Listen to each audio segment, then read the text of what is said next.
السلام علیکم اسٹوڈنٹ، آج ہم نے جو ٹاپک آپ کے کتاب سے چنا ہے وہ نثر نگاری سے تعلق رکھتا ہے، اور وہ ٹاپک جو ہے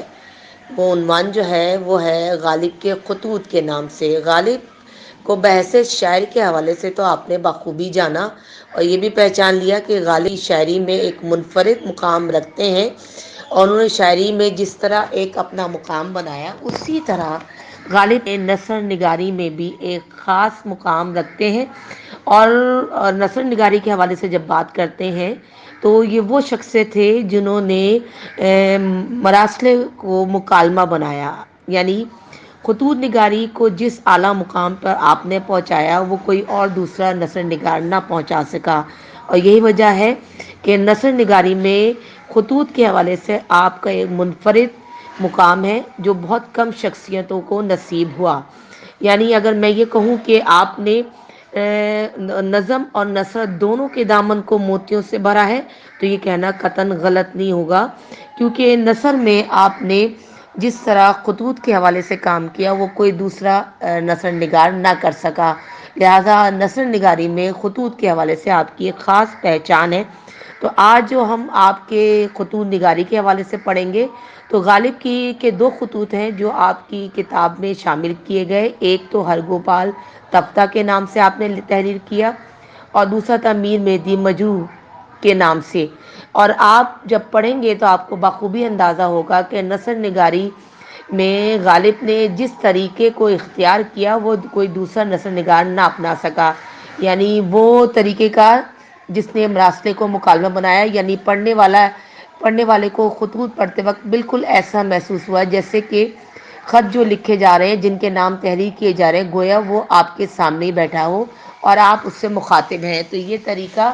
جو تھا وہ صرف غالب نے اختیار کیا۔ اس سے پہلے جو خطوط لکھے جاتے تھے اس میں جو ہے تکلفات کو مد نظر رکھا جاتا تھا، اور ایک طویل طریقہ کار ہوتا تھا جس میں جو اختیار کیا جاتا تھا القابات کا کو لفظوں میں سمویا جاتا تھا، اور اس خط لکھتے وقت بہت سی چیزوں کو مد نظر رکھا جاتا تھا، لیکن غالب نے خطوط میں جس آسان طریقہ کار کو اختیار کیا وہ آپ کی ایک پہچان بن گیا، وہ تھا مراسلے کو مکالمہ بنانا۔ اور مکالمہ نگاری کو آپ بخوبی جانتے ہیں کہ پڑھنے والے کو یہ اندازہ ہوتا ہے، یہ پڑھتے وقت ایسا محسوس ہوتا ہے گویا کہ خط لکھنے والے نے خط جس کو تحریر کیا ہو وہ بالکل سامنے ہی ہے اور آپ اس سے مخاطب ہیں۔ تو غالب نے مراسلے کو مکالمہ بنانے میں بہت اہم کردار ادا کیا۔ تو نظم کے حوالے سے جہاں آپ ایک منفرد مقام اور حیثیت رکھتے ہیں، اسی طرح نثر نگاری میں بھی آپ کا ایک منفرد مقام ہے۔ کسی شاعر نے یہ کیا خوب کہا ہے اور بھی دنیا میں سخنور بہت اچھے، کہتے ہیں غالب کا ہے انداز بیاں اور۔ تو غالب کا انداز جو تھا وہ منفرد اور نرالا تھا، چاہے شاعری کو دیکھیں چاہے ہم نثر کے حوالے سے انہیں دیکھیں۔ عظمت شاعر کے حوالے سے بقول شخص سے فرماتے ہیں کہ مغلیہ سلطنت کو کھونے کے بعد ہم نے تین چیزیں پائی ہیں: تاج محل، اردو زبان اور ایوان غالب۔ تو غالب کی پہچان جو ہے وہ ان کی نثر کے حوالے سے اور خاص طور پہ نثر میں خطوط کے حوالے سے بہت اہم ہے۔ تو یہاں جب ہم دو خطوط کا ذکر کر رہے ہیں ہرگوپال تفتہ کا، تو جب ہم پڑھتے ہیں تو آپ کو بخوبی اندازہ ہوتا ہے کہ ہرگوپال تفتہ کو خط لکھتے وقت غالب نے جس طرح اپنی تنہائی کا ذکر کیا اور یہ بیان کیا کہ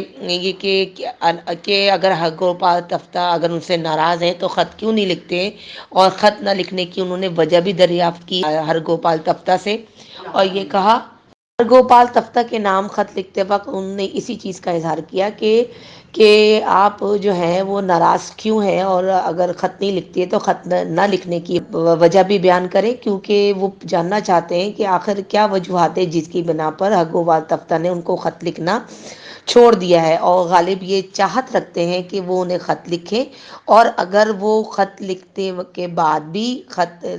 ٹکٹ نہیں لگا پاتے یا نہیں ان کے پاس ہے اتنا، تو وہ کہتے ہیں کہ آپ بیرنگی بھیج دیجیے۔ بیرنگ خط کا وہ طریقہ کار ہوتا ہے جس میں ٹکٹ نہیں لگایا جاتا اور ٹکٹ کا خرچہ سامنے والا ادا کرتا ہے، تو وہ یہاں تک کہتے ہیں کہ اگر کوئی پرابلم ہے تو آپ بغیر ٹکٹ کی خط بھیج دیجیے، تو میں جو ہے اس کا خرچہ بھی ادا کر دوں گا۔ تو لہٰذا غالب نے جس انداز میں یہ خط ہر گوپال تفتہ کو تحریر کیا، وہ جس طرح اپنی بے تکلف کا اظہار کیا ہے تو بالکل ایسا ہی محسوس ہوتا ہے جیسا کہ گو کہ وہ ان کے سامنے ہی موجود ہیں اور ان سے شکوہ کرتے نظر آتے ہیں۔ جبکہ دوسرا جو خط غالب نے تحریر کیا وہ میر مہدی مجروح کے نام تحریر کیا، اور میر مہدی مجروح غالب کے عزیز ترین شاگردوں میں سے تھے۔ اور جب غدر کی کا ہنگامہ دہلی میں شروع ہوا تو آپ پانی پت چلے گئے تھے، اور یہ خط اسی زمانے میں لکھا گیا۔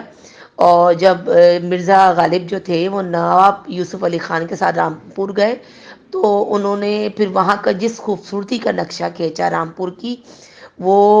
محسوس یا پڑھ کے ایسا ہوتا ہے جیسے کہ غالب گو کے میر مہدی مجروح ان کے ساتھ موجود ہیں اور غالب ان کے سامنے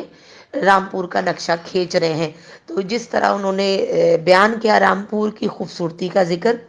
وہ کسی تعارف کی محتاج نہیں ہے، اور وہ یہی کہہ رہے ہیں کہ میں لڑکوں کو لے کر رامپور تو آ گیا ہوں، اور یہاں کے نواب نے بڑی آپ کو عزت بھی دی، اور رامپور کی اس کے ساتھ ساتھ پانی کی تعریف بھی کرتے نظر آتے ہیں کہ دریائے کوسی جو کو کے کچھ فاصلے پر ہے، پر ایسا محسوس ہوتا ہے جیسے آب حیات کی کوئی شاخ جو ہے وہ اس پانی میں ملی ہوئی ہے۔ آب حیات آپ کو پتہ ہے ایسا پانی ہے جو نہ مرنے والی زندگی دیتا ہے، تو دراصل وہ کوسی کے دریا کی پانی کی تعریف کرتے ہیں، اور یہ کہتے ہیں کہ یہ یہاں کے دریا کا پانی اتنا شیریں ہے اور اتنا اچھا ہے کہ ایسا محسوس ہوتا ہے کہ آب حیات جو ہے کہ کوئی شاخ جو ہے اس پانی میں مل گئی ہے، اور آب حیات جو ہے وہ عمر ہی بڑھاتا ہے، اور ذائقہ اس کا اتنا میٹھا ہے کہ اس کی جتنی تعریف کی جائے وہ کم ہے۔ تو دراصل یہ وہاں کی خوبصورتی کی، رامپور کی خوبصورتی کی اور اس کی دریا کی پانی کی تعریف کرتے نظر آتے ہیں۔ تو ان دونوں خطوط کو پڑھنے کے بعد آپ کو یہ بخوبی اندازہ ہوتا ہے کہ جیسے جس کے نام خط تحریر کیا جا رہا ہے گو کہ وہ آپ کے سامنے موجود ہے، تو غالب نے جو طریقہ اختیار کیا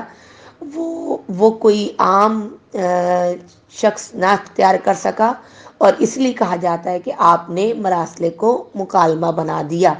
تو ان دونوں خطوط سے یہ بات بخوبی واضح ہو جاتی ہے۔ تو اب جو کام ہے وہ میں آپ کو اس کا ریٹن میں وہ دوں گی، تو آپ سن لیجئے گا اور سمجھ لیجئے گا۔